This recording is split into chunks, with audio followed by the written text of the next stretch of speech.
이 지역 사람들에게는 수영을 즐기거나 고기를 잡거나 하는 삶의 터전인데요.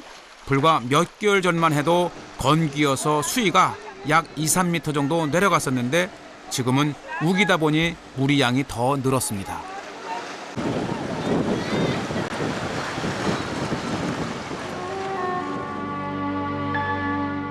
어제만 해도 물 한 방울 없을 것 같은 네게부 사막에서 모래바람을 맞으며 지냈었는데 이렇게 맑고 풍부한 물을 보고 있는 것이 그저 신기했습니다. 갈릴리 호수는 이스라엘의 생명수입니다. 전 국민의 식수의 70%를 이곳 갈릴리에서 끌어다가 마시죠.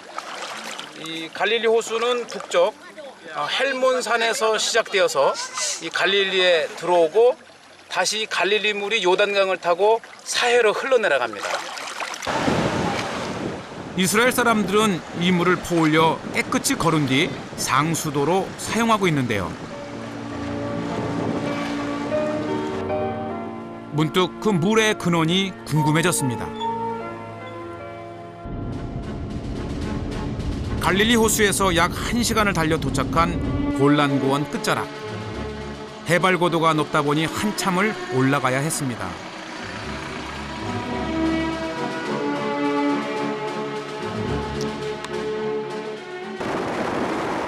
이곳은 이스라엘 시리아 국경과 접하고 있는데요.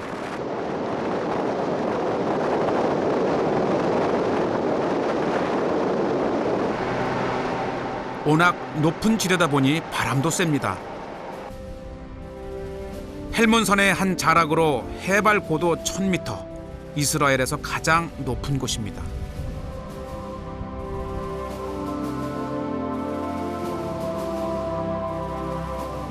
저 멀리 보이는 곳이 시리아 마을입니다.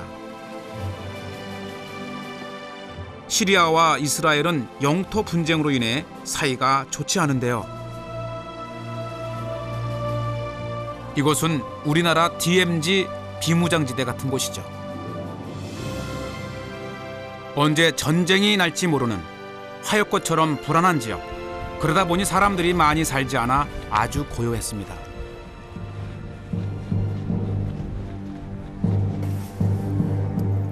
전쟁이 있기 전 시리아 사람들이 살던 마을터입니다. 폭격을 맞아 무너진 건물들과 총자국이 선명한 모스크. 당시 교전이 얼마나 치열했는지 전쟁의 상흔이 고스란히 남아 있습니다. 지난 1967년에 일어난 제3차 중동전쟁은 이스라엘과 시리아를 비롯한 아랍 연합군들 간의 충돌이었습니다. 그 당시 흔적을 보여주는 탱크인데요. 이스라엘로 진격하던 중 파괴당한 시리아군의 탱크입니다. 전쟁 결과로 이곳의 물은 헬몬산의 승자인 이스라엘 땅으로 계속 흐를 수 있게 되었습니다. 벌써 45년 전 일이고 지금은 고요하고 평화롭게 누구든지 골란고원을 이렇게 와볼 수가 있어요.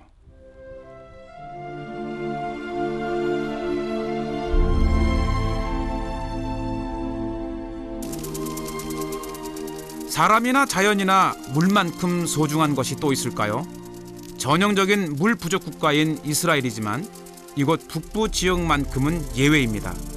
골란고원에는 풍부한 농산물이 사시사철 자라고 있는데요.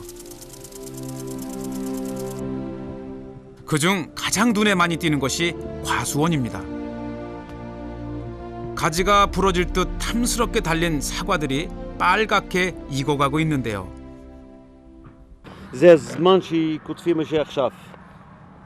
지금 이게 추수철이래요. 요 사과는. 야, 정말 믿겨지지 않을 정도로 다닥다닥 붙었어요. 보세요. 우리나라 일반 사과보다는 좀 작았지만 보기에도 먹음직스럽지 않습니까? 골란 지역의 사과는 아주 유명하다고 합니다. זה מה שכותבים מכאן לקיבוצים, זה הולך לתל אביב, לירושלים, זה בוא, לחיפה, לנתניה, זה הולך לכאן. כן. 이야, 그 맛은 어떨까 싶어 허락을 받고 사과를 땄습니다. 하나 더 딸게. 손으로 만져보니 아주 단단했습니다. 잘 생겼다. 과일점 가가지고 골란산 주세 하게 되면은 어떤 데는 없다 그래요. 공급을 못 받아서. 있다 하면 이 색깔.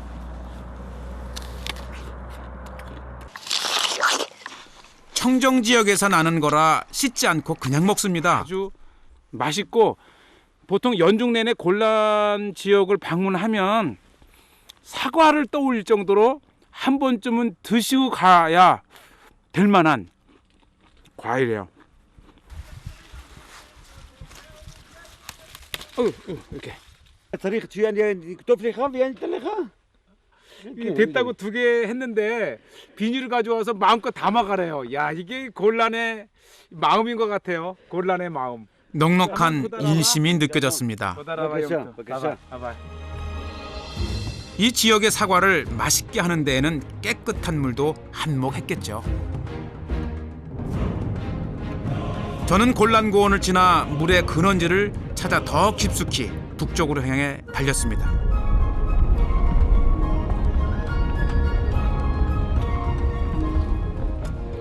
이곳에 들어서니 공기마저 달랐습니다.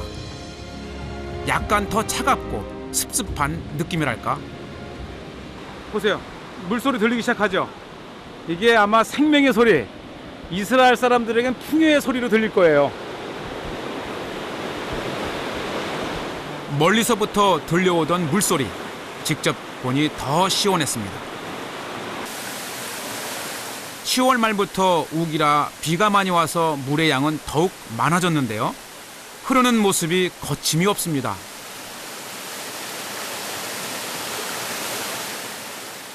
이렇게 흘러내려간 물은 갈릴리 호수에 닿겠죠. 공기도 좋고 귀도 즐겁고 저는 이곳에 올 때마다 기분이 좋아집니다. 이 안쪽에 들어가면 야, 이게 정말 이스라엘인가 할 정도로 정말 그 밀림지대를 이루어요. 저뿐 아니라 이스라엘 사람들이 가장 사랑하는 장소 중 하나로 여름이면 많은 사람들이 산림욕을 즐깁니다.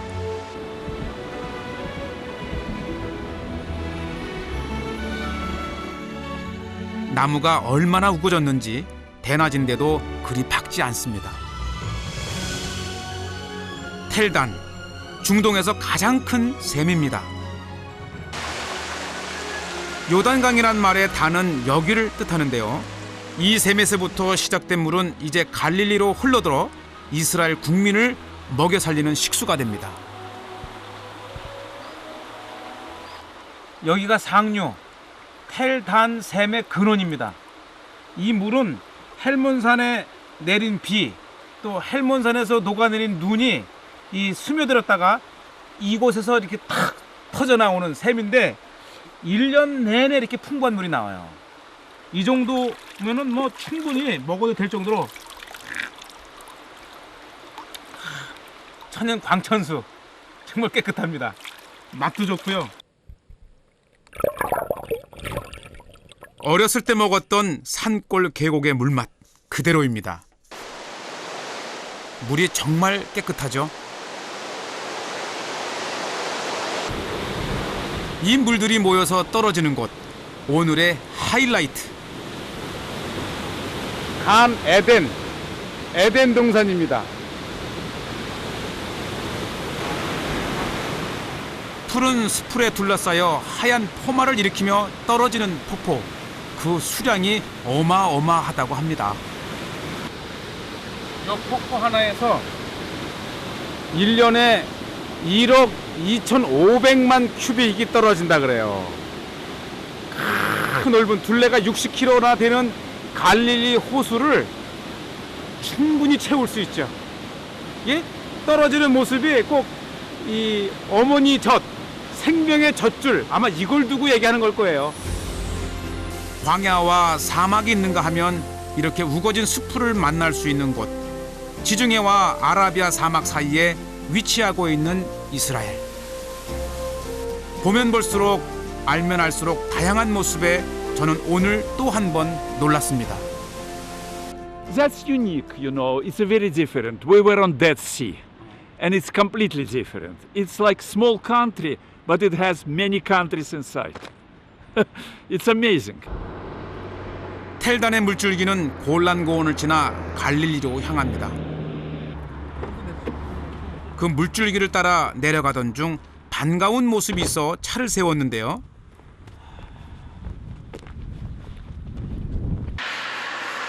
우리나라로 말하면 이동식 토스트 가게라고 할까요?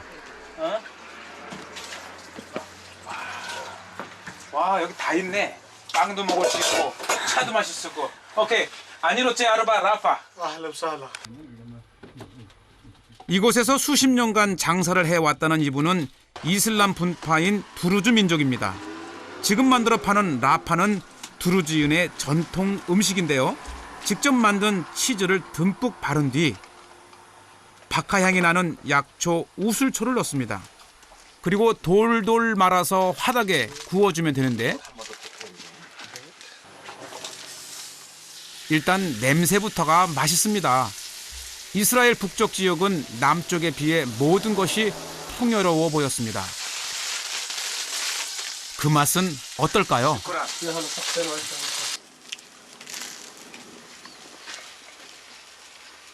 이렇게 드시면 네 가지 맛을 느껴요. 우선 고소한 빵, 그 다음에 치즈, 그 다음에 올리브 기름 오리지널, 그리고 나서 그 위에 이제 자타르라고 하는 우슬초 가루를 뿌리면 이것 맛 자체가 네 가지 요 하나면 한 끼 거뜬해요. 맛있고 건강 웰빙 식품입니다. 검은 زي 요건 الزيتون الاخضر إيه. يرق 녹색. زي الزيتون الطويل هذول 하는 거야. 주인은 자신이 직접 재배해서 만든 다양한 양념들과 절임 식품들을 자랑했는데요. 워낙 다양한 식물들이 자생하는 지역이다 보니 종류도 다양했습니다. لبن وزيت زيتون 직접 치즈를 만들고 올리브 기름에 이게 보기만 해도 막 먹고 싶고 건강해질 것 같네요. 직접 벌통을 관리하며 채취한 꿀과 대추야자, 체리, 무화과 절임 등 우리로 말하면 두고두고 먹는 장아찌라고 해야 할까요? 자기 텃밭 이런 과원에서 짠 것들을 이렇게 다양하게 양념 또 식사에 그 꿀 해서 이야 حامض 정말 행복할 것 같아요. صحتك حوشنا على هذا الشاي 차 한 잔 달랬더니 어디로 가네요. 아, 야, 나나. 민트 허브로 차를 만들어 마시는 나하나인데요. 풍요로운 물이 흐르는 곳이다 보니 모든 것이 잘 자랍니다. 티백에 든 인스턴트 차를 줄 줄 알았는데 멀리서 온 손님이라고 이렇게 정성스럽게 차를 내옵니다.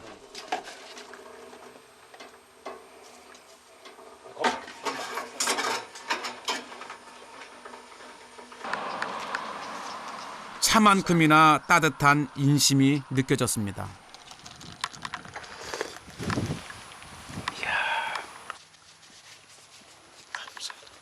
탈탈네요. 이왕이면 전망 좋은 곳에 앉아 차를 마셨습니다. 물맛이 좋아서인지 차맛도 좋았는데요.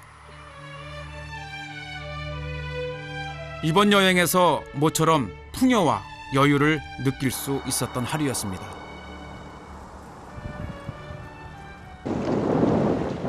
다음 날 새벽 4시, 이곳은 갈릴리 호수입니다. 출항 준비를 하는 어부들을 따라서 나서기로 했습니다. 여객선은 타봤지만 이렇게 작은 어선 배를 타는 건 처음이라 긴장이 됐습니다.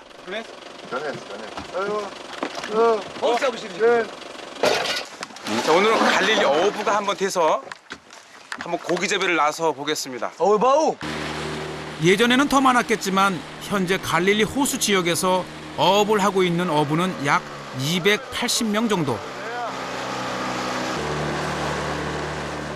캄캄해서 아무것도 안 보이는데 이웃 동료들을 용케 알아보고 인사를 하셨습니다. 배를 타고 나간 지 30분쯤 됐을까 그물을 치기 시작했는데요. 4 킬로그램. 4 kilometer. 뭐? 4 kilometer. 약 1km 길이의 그물 총 4개, 전체 4km의 그물을 사용하는데요. 그물을 풀어놓은 뒤 부표로 위치를 표시해 놓습니다. 우리나라 고기잡이와 별반 차이가 없어 보였는데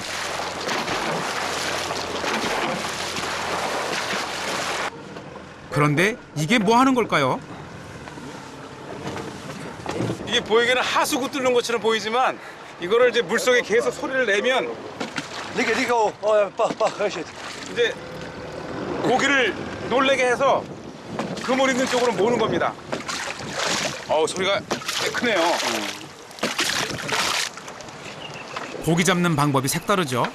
이제 풀어놓은 그물을 끌어올려야 하는데 4km 그물을 모두 당기려면 보통 일이 아닌데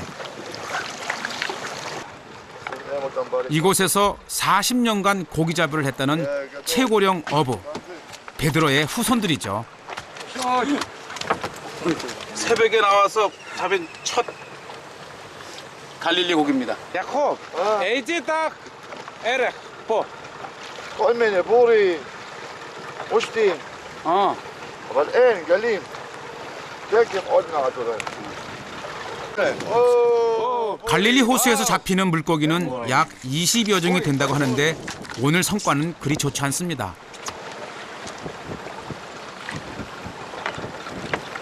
힘들게 일하는 모습을 보며 그냥 있을 수 없어 저도 도왔습니다. 나 막을까? 바람이 불고 이 파도가 쳐서 고기가 많이 안 잡히는 אתה טוב די איתי, עבודה. 저 취직하랍니다. אתה טוב איתי טוב, בנימין. 칭찬은 고래도 춤추게 한다는데 칭찬을 받으니 기분은 좋은데 잡은 물고기는 별로네요. 날은 밝아오고 오늘은 이만 돌아가야 할 것 같습니다. 그렇게 서너 시간의 조업은 끝났습니다.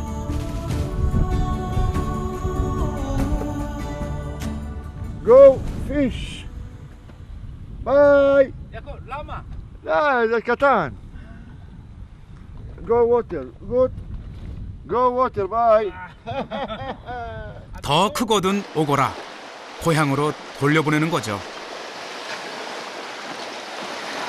그러는 사이 해는 떠오르고 출출해졌습니다. 손님들로 좌석이 꽉 찬 식당. 갈릴리에서 제일 유명한 식당이라는데 무엇을 먹기 위해 기다리는 걸까요? 갈릴리에서 잡은 생선을 갖고 기름에 바싹 튀겨내는데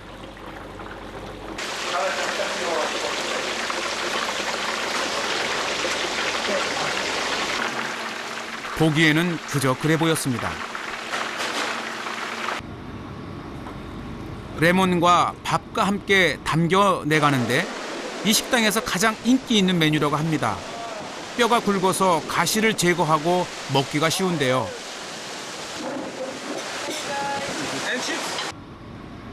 평범해 보이지만 그 역사는 아주 깊습니다.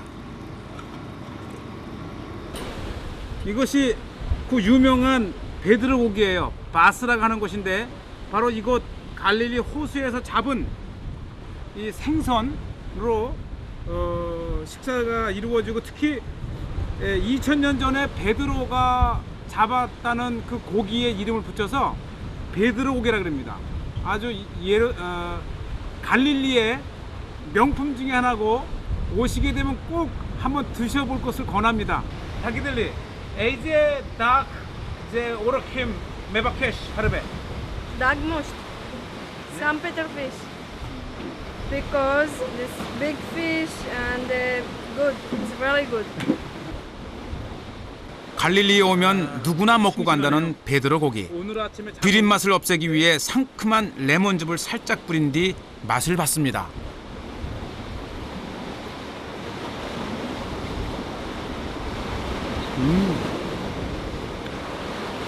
굉장히 연하고 맛이 담백합니다.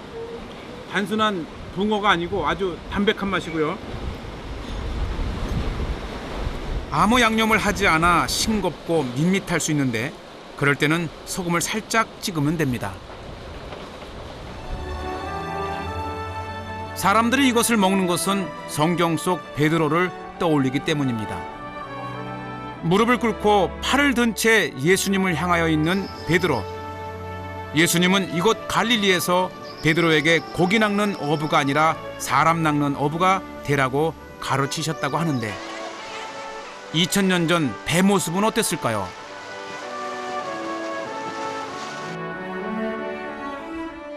확인할 수 있는 곳이 있습니다. 황토색 보호 피막으로 감싼 배 모형.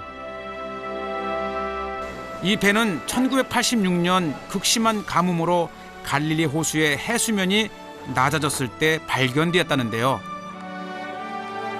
해저 침전물 가운데 파묻힌 덕에 썩지 않았다고 합니다.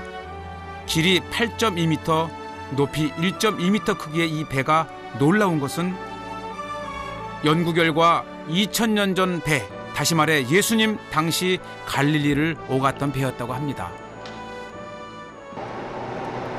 이스라엘은 성경의 땅이기도 합니다.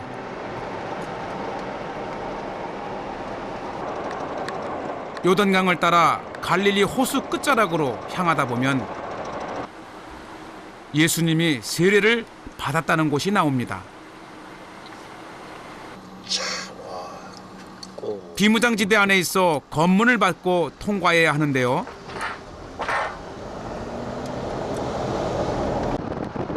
기독교 성지 순례자들에게 이곳은 아주 중요한 곳으로 개인보다는 단체 관광객이 더 많이 찾습니다.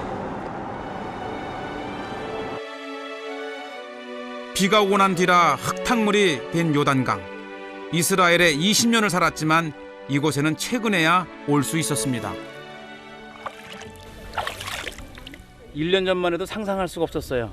이게 이스라엘과 요르단의 국경 비무장지대 안에 있는데 작년에 처음으로 이 관광객을 이렇게 들어와서 예수님의 세례터를 볼 수 있도록 했었었죠.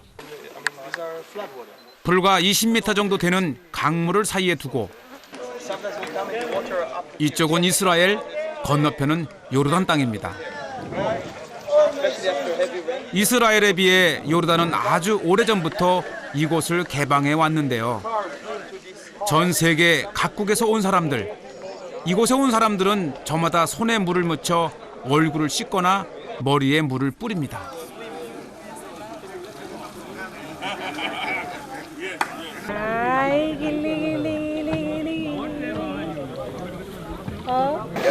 I feel special. I feel like I'm standing on holy ground.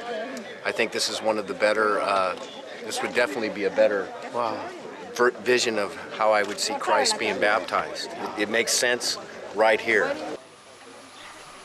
국경지대다 보니 무장을 한 군인들이 이스라엘과 요르단 쪽에 모두 있습니다. 보기에는 삼엄해 보이지만 이곳을 찾는 사람들이 안전하게 다녀갈 수 있도록 보호하기 위한 것이다 보니 사람들은 저렇게 기념사진을 찍곤 합니다.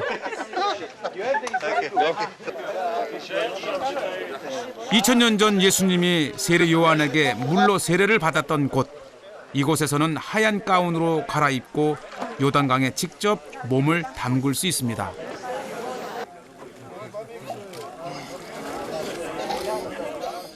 물 온도가 차갑다 보니 아이가 놀라서 나오는데요. 나머지 가족들은 몸을 담그며 성스러운 의식을 마칩니다. 추워도 결국은 하고 가잖아요. 그게 성지에서의 감격인 것 같아요. 골란고원에서 흐르기 시작한 물은 갈릴리 호수로 흘러내리고 요단강을 지나 그 끝은 사해에 이릅니다. 약 60km의 길이의 사해는 너무나 잘 알듯이 소금으로 이루어져 있습니다. 하늘 위에서 내려다본 사해의 모습은 다양한 색으로 되어 있는데요. 염도가 다르기 때문입니다. 자세히 보세요. 바다에 산호처럼 깔려 있는 것은 모두 소금입니다. 사해의 염도는 바닷물의 약 10배, 33.7%로 바닥으로 내려갈수록 농도가 높아진다고 합니다. 마치 소금꽃이 피어 있는 것처럼 보입니다.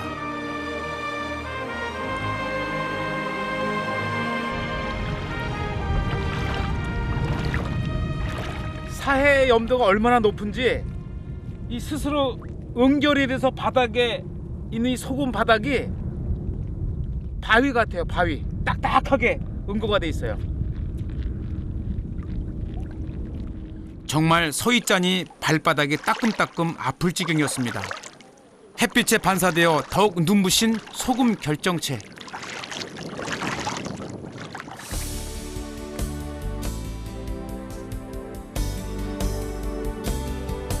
사해는 거대한 소금 매장지로도 유명합니다. 저 많은 소금들이 물에 있다 보니 이곳에서는 특이한 현상이 벌어집니다. 사해하면 누구나 떠올리는 풍경, 바로 이거죠.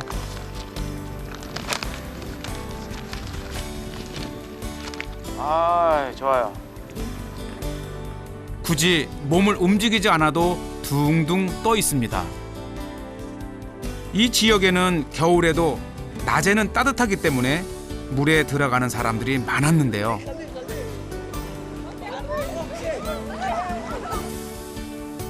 연세 많으신 분도 나이 어린 사람도 누구나 이곳에서는 수영을 즐길 수 있습니다.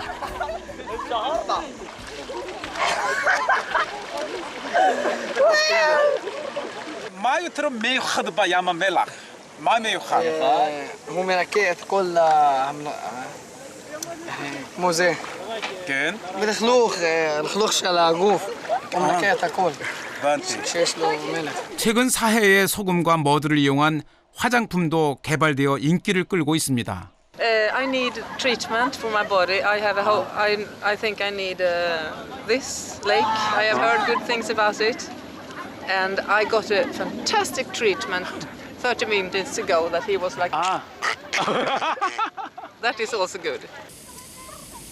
사해는 이제 죽은 바다가 아니라 이스라엘 경제를 살리는 곳으로 변화되고 있는데요. 해발 마이너스 약 400m. 사해는 지구상에서 가장 낮은 곳에 위치해 있는 바다로 문득 이런 생각이 들더군요. 낮아짐, 겸손함, 섬김을 받기보다는 섬겨야 하고 또 높아지기보다는 낮아지라고 하는 그런 교훈의 핵심의 장소가 아닌가 생각이 드네요.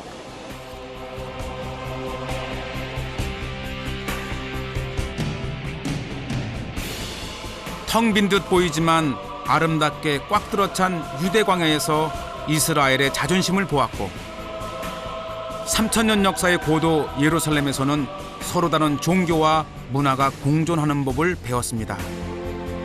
네게부 사막을 가로지르는 향료 루트와 골란고원에서 사해까지 이어지는 여정에서는 물의 소중함을 깨달을 수 있었습니다. 이곳은 역사의 땅 이스라엘입니다.